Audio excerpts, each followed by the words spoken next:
everybody, thanks for being here. Just a little context to those of you who are new to my channel. My name is Arlene. I'm a Filipina from Cebu, Philippines, now living here in Washington State for almost 3 years. So today we're gonna talk about 10 things that you should know about America before moving here.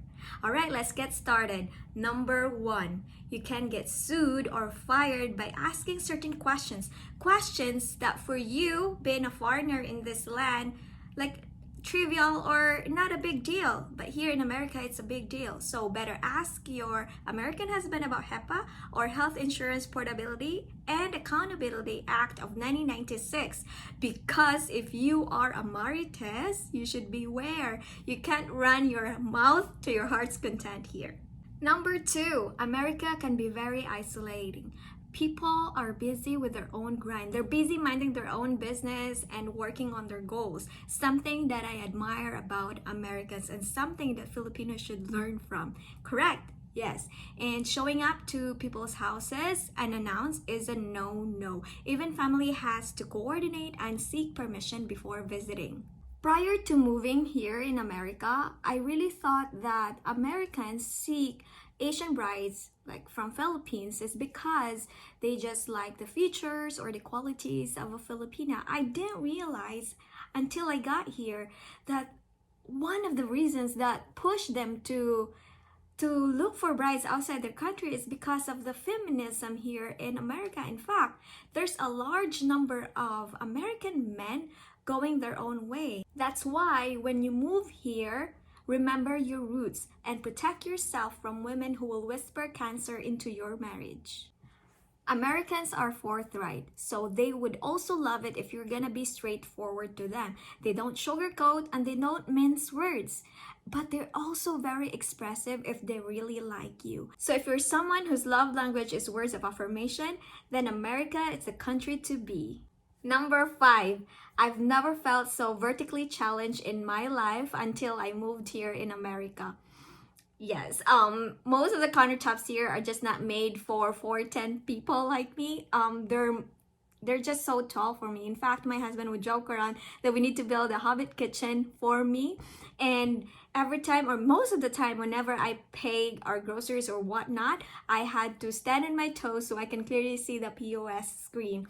Also, there have been several times where I had to ask help from other shoppers to grab the items I'd like to buy that are out of my reach. Yep. Speaking of sizes, number 6.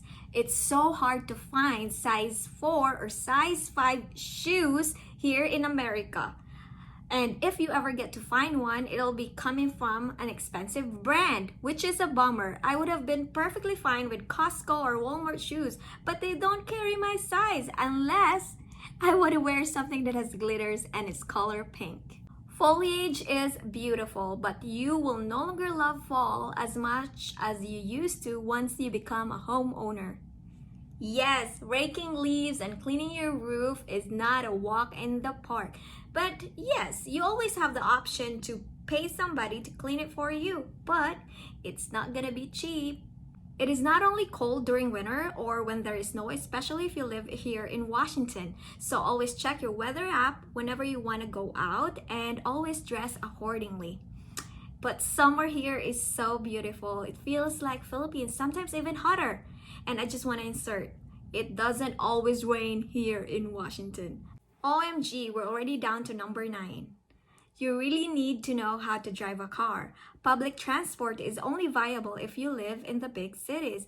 And driving here in America or learning how to drive here in America can be very intimidating, especially if you are someone who's like me, who've never driven a car before I moved here or haven't been into freeways. So I highly suggest before you migrate to America that you equip yourself with the basic driving skills. And number 10. Gaining weight is the name of the game here in America. Everything here is huge, I would say. Like when you go to the diners, they serve large portions and you have never seen a large or extra large cup until you visit or you live here in America. Even some of the vegetables, they're like 10 times bigger than the vegetables that we used to seeing in the Philippines. Yes, and I can't stress enough the love of Americans for dairy products. And the milkshakes here are just freaking delicious. It takes a lot of discipline to maintain a normal BMI here in America. That's for sure. Alrighty, I think this would be all for today, guys. If you want to see part 2, let me know by liking this video and leaving a comment in the comment section. Also, if you want to support me, subscribe to my channel and spread the word by sharing this video to your friends. Thank you so much for spending your time with me. I hope to see you on my next one. More blessings to you and your family. Bye!